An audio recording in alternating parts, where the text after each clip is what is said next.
Ok, pessoal, vamos lá, vamos continuar aqui resolvendo a nossa terceira questão. Nós resolvemos até a letra B, que nós vimos que a letra B está correta, porque o Poder Legislativo e o Poder Judiciário exercem, sim, de forma atípica a função administrativa. E nós vimos, sim, que existem pessoas jurídicas privadas que prestam serviços públicos e são as concessionárias, as permissionárias e as autorizatárias de serviço público. Ok? Vamos lá, vamos para a letra C.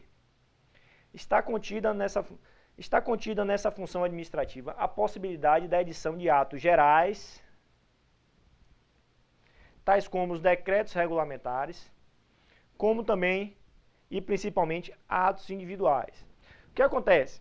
A gente vai estudar mais para frente poderes administrativos. E a gente vai ver que a administração pública, para desempenhar suas funções administrativas, ela detém de algumas prerrogativas. E uma dessas prerrogativas é lá o poder regulamentar.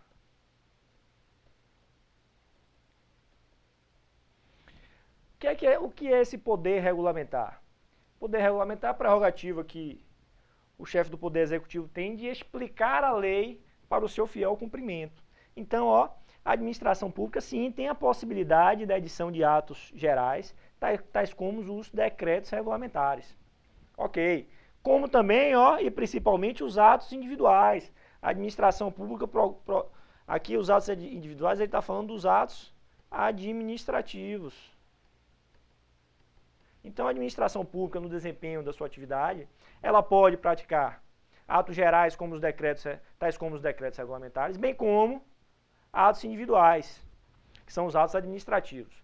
Então, a letra C está correta. Ok.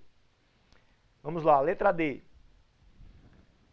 Os atos praticados pela administração pública comportam revisão pelo Judiciário e pelo Legislativo, que, em suas funções típicas, poderão sempre revogá-los com efeito ex nunc ou ex tunc, respectivamente. Vamos lá. Aqui a gente vai precisar detalhar um pouquinho aqui essa alternativa letra D.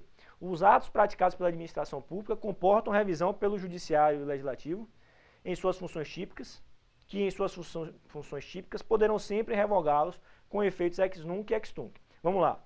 Dá uma tela em branco aqui, por favor. Ok. A gente já viu que, de forma atípica, tanto o Poder Judiciário como o Poder Legislativo exercem função administrativa. Ok. No exercício da função administrativa, atipicamente por esses dois poderes, eles editam atos administrativos. Ótimo. O que acontece? A questão fala em que o Poder Judiciário e o Poder Legislativo poderão revogar os atos administrativos praticados pelo Poder Executivo. O que acontece? Isso é falso. Por quê? O que acontece? Só quem pode revogar atos administrativos é a administração pública que editou o ato. Então vamos lá. O Poder Judiciário, no exercício da sua atividade administrativa, quando edita atos administrativos, ele pode revogar esses atos? Sim, no exercício da função administrativa, o Poder Judiciário pode sim revogar os atos que ele mesmo editou. Ok, perfeito. Poder Legislativo. Poder Legislativo, no exercício da função atípica administrativa, ele edita atos administrativos e pode revogar esses atos que ele mesmo editou. Ok. Agora, o Poder Judiciário, no exercício da função jurisdicional, não pode revogar os atos administrativos praticados por outro poder. Ele revoga no exercício da função administrativa atípica. Mesma coisa o poder legislativo. O que vem a ser revogar? A gente vai tratar isso com mais detalhes quando estudarmos atos administrativos. Mas revogar nada mais é do que retirar do mundo jurídico ou extinguir um ato administrativo. Então, ó, retirar do mundo jurídico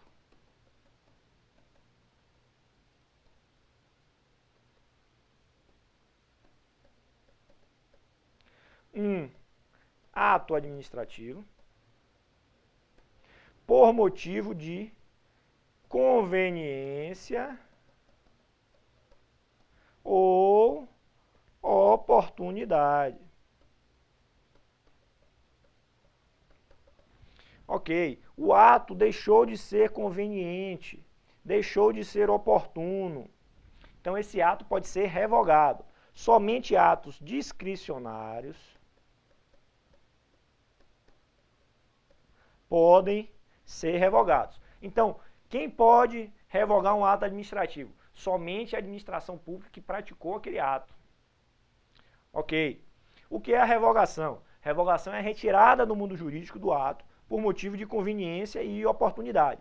Então, tenham bastante atenção, porque as provas adoram fazer pegadinhas, fazer jogadas para o aluno errar. Então, se vier em sua prova, o Poder Judiciário nunca poderá revogar atos administrativos. Você tem que ter bastante atenção. Analise as outras alternativas, porque o que acontece? O Poder Judiciário pode sim revogar atos administrativos quando ele exerce a sua função administrativa e esses atos tenham sido editados no exercício da sua função administrativa, aí sim ele pode revogá-los. A mesma coisa, o Poder Legislativo nunca poderá revogar um ato administrativo. Falso. Por quê?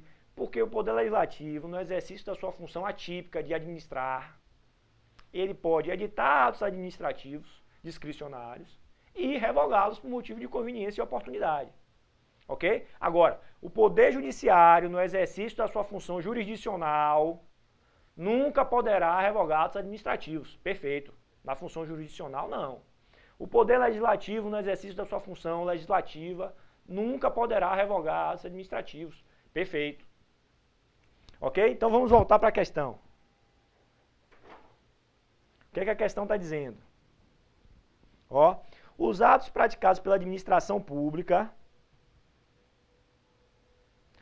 comportam revisão pelo Judiciário e pelo Legislativo, que em suas funções típicas, ó, então função típica do Poder Judiciário é a função jurisdicional. Função típica do Poder Legislativo é o quê? Legislar e fiscalizar.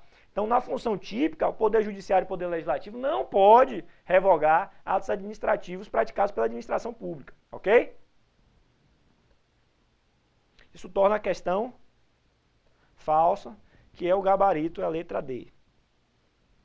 Ok? E no final aqui ele fala com efeitos ex nunc ou ex tunc.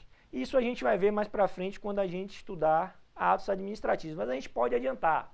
Ex nunc são efeitos para frente e ex tunc são efeitos para trás, ok? A gente vai explicar isso quando estudar atos administrativos, a gente vai detalhar isso aqui bastante.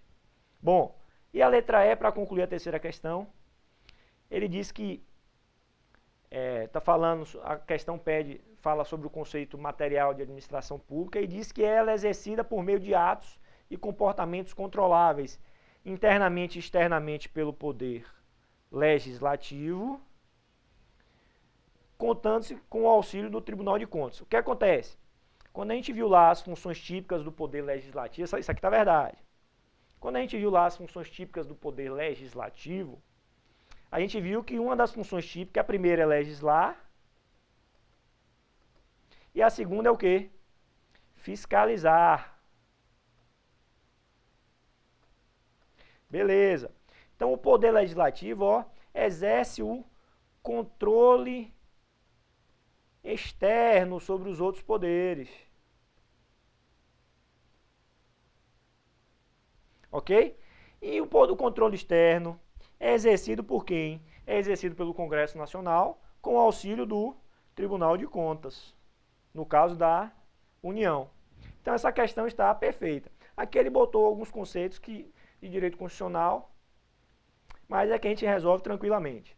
Então o gabarito da questão, terceira questão, gabarito letra D.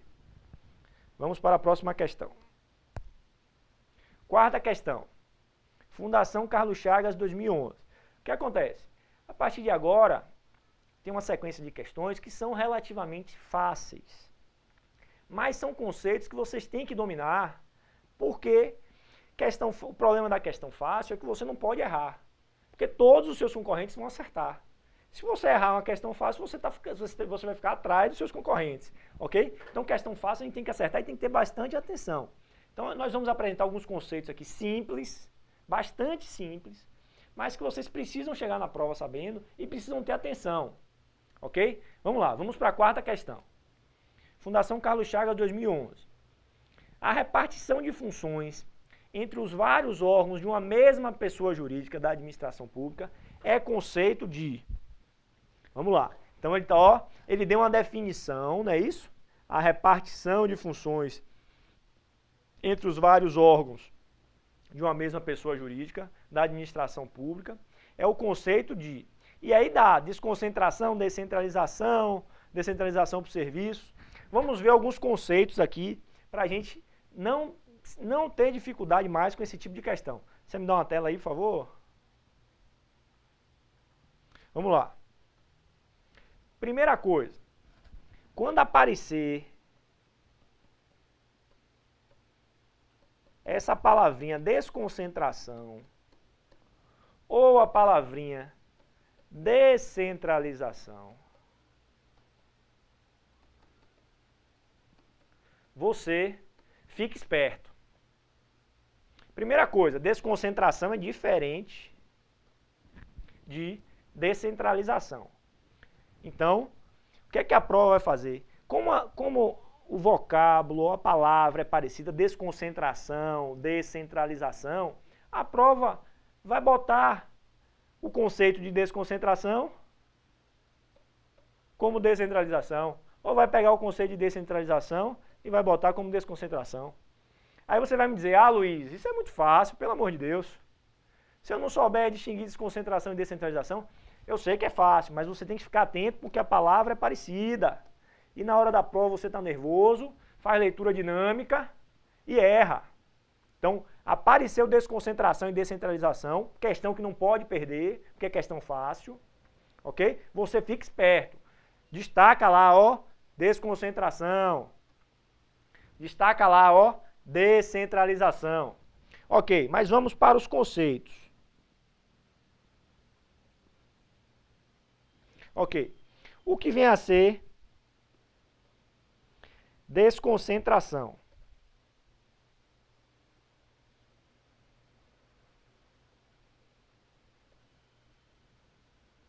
Desconcentração é a distribuição de funções, botar entre parênteses aqui, competências,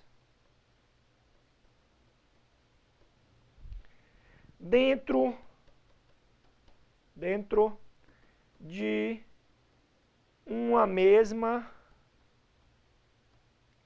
pessoa jurídica. Ó, o que é a desconcentração?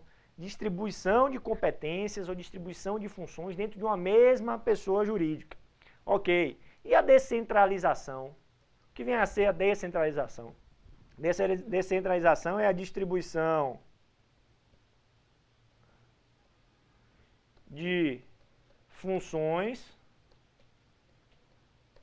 ou competências, botar entre parênteses aqui competências, de uma pessoa jurídica para outra.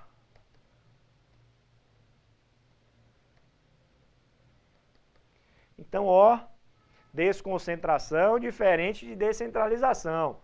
Desconcentração, distribuição de competências dentro de uma mesma pessoa jurídica. Só existe uma pessoa jurídica. Descentralização é a distribuição de competências de uma pessoa jurídica para outra. Ok.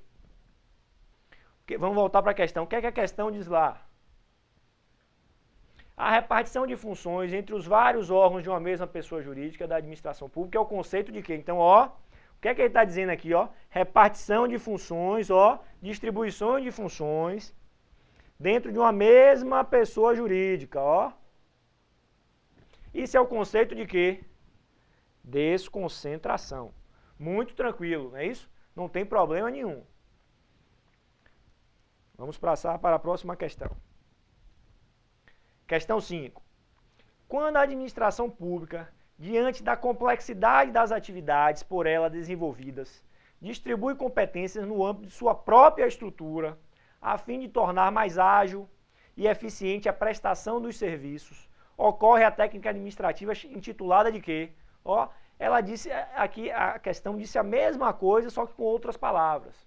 Ó, quando a administração pública, diante de complexidade das atividades por ela desenvolvidas, distribui competências, ó. Falou em distribuição de competências. Você vai pensar, ou vai ser desconcentração ou vai ser descentralização. No âmbito da sua própria estrutura. Ó. Ele está querendo dizer o que aqui, ó? No âmbito da mesma pessoa jurídica, a fim de tornar mais ágil e eficiente a prestação de serviço. Ocorre que técnica? Desconcentração. Muito fácil, muito tranquilo. Por que nós estamos comentando essas questões? Porque, apesar de ser fácil essa questão, pode cair e você não pode perder. É ponto que você não pode perder em sua prova. Ok. Eu queria uma tela em branco para explicar, para dar um exemplo de desconcentração aqui. Vamos lá. Vamos imaginar aqui a União. Ok? A União, entidade política, ok? Um ente autônomo. A União desempenha várias funções administrativas. Vamos pensar numa função administrativa aqui. Cuidar das finanças públicas, ó. Finanças. Dinheiro. Quem cuida do dinheiro? Finanças públicas. O que acontece? Existe a função de cuidar das finanças públicas, existe a função da saúde, cuidar da saúde, da educação.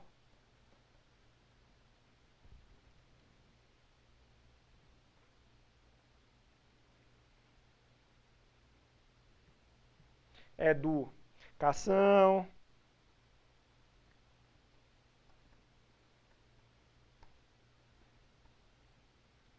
Ok. Aí a União falou, ó, eu não tenho condição, tudo concentrado aqui, eu não tenho condição de desempenhar isso sozinho. O que é que eu faço? Eu vou criar, eu vou desconcentrar,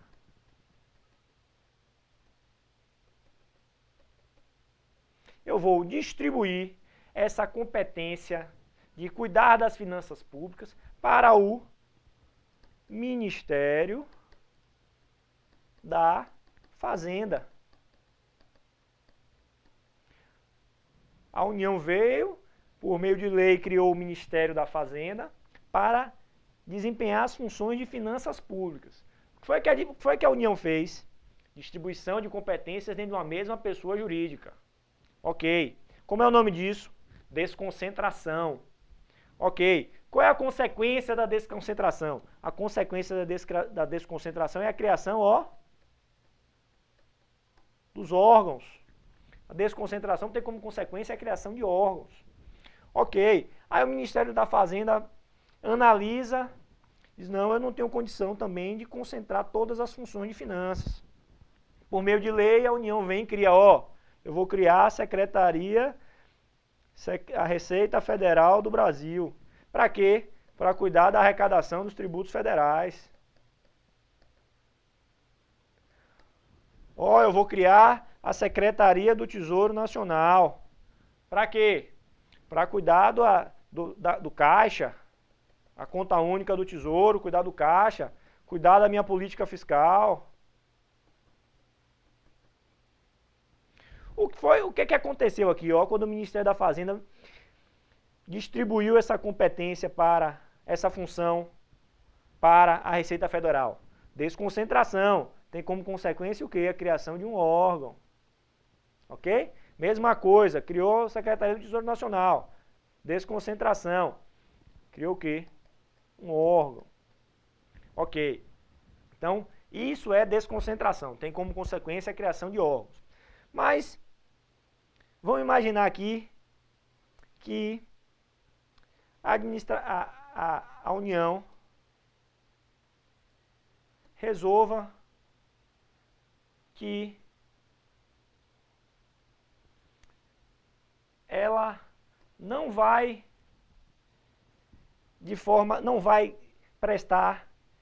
desempenhar essa função de forma centralizada. O que é que ela faz? Ela pode criar outra pessoa jurídica e distribuir a competência de uma pessoa jurídica, União, para outra pessoa jurídica.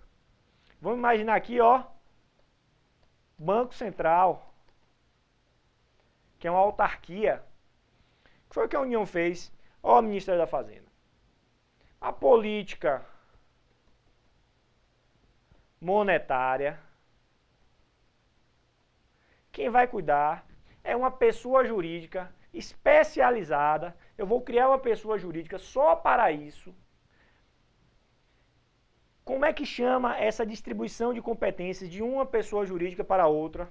Ó, descentralização. Ok? Ótimo. Então nós vimos aqui, ó, administração pública. Ela é formada pela administração direta, também chamada de centralizada, ok? E formada pela administração indireta, também chamada de descentralizada. Ok. Na administração direta a gente viu que temos o que lá? Conjunto de órgãos que desempenham atividade administrativa nas entidades políticas, União, Estados, DF e municípios. E na administração indireta nós temos o quê? Ó, pessoas jurídicas criadas por lei ou cuja autorização ou cuja a criação é autorizada por lei, para o desempenho de atividades estatais de forma descentralizada. São as autarquias, fundações públicas, empresas públicas e sociedades de economia mista. Então, ó, autarquia, fundação pública, empresa pública, sociedade de economia mista é resultado de quê, ó? Descentralização, distribuição de competências de uma pessoa jurídica, vamos imaginar aqui a União, para outra pessoa jurídica. Banco Central, Bacen. Ok, ótimo. E dentro da administração direta ou centralizada, a criação de órgãos é fruto de quê? Da desconcentração. Ok, o que mais é importante vocês saberem aqui? Dentro da administração direta ou centralizada, há hierarquia. Ok? Mas a administração direta em relação à administração indireta, ok? Não há hierarquia. Há controle? Há. Existe um controle realizado da administração direta para com a administração indireta. Como é o nome desse controle? Isso é chamado de controle finalístico, que pode também ser chamado de tutela administrativa, também pode ser chamado de supervisão interministerial e também é chamado de vinculação. Vocês vão ver aí, durante a resolução das questões, que existem inúmeras questões. A Fundação Carlos Chagas cansa de cobrar isso, cansa de dizer que a administração direta, que a administração indireta é hierarquicamente subordinada à administração direta que a criou. Falso, não há subordinação. Mas há controle, há. Que tipo de controle? É um controle finalístico, um controle de resultado. Controle de resultado, ok? Também chamado de tutela administrativa ou supervisão interministerial. Não confundir, ó, tutela administrativa com autotutela. A autotutela é um princípio da administração pública, que a administração pública pode rever os seus atos, anulando os atos que tenham vícios e revogando por motivo de conveniência e oportunidade. Que a gente vai ver mais pra frente também. Mas não confunda tutela com autotutela. Ok, aqui vamos voltar para a questão agora. Nós temos quanto tempo ainda aí? Ok, vamos lá. Questão 6. Então nós respondemos a 5 sem problema. Desconcentração, muito tranquilo. Vamos lá. Sobre a descentralização e a desconcentração, bem tranquilo, a gente vai ver, ó, que a banca nada mais faz do que trocar conceitos. Você sabendo o conceito de desconcentração e sabendo o conceito de descentralização, você acerta as questões com relativa facilidade. Vamos lá, desculpa.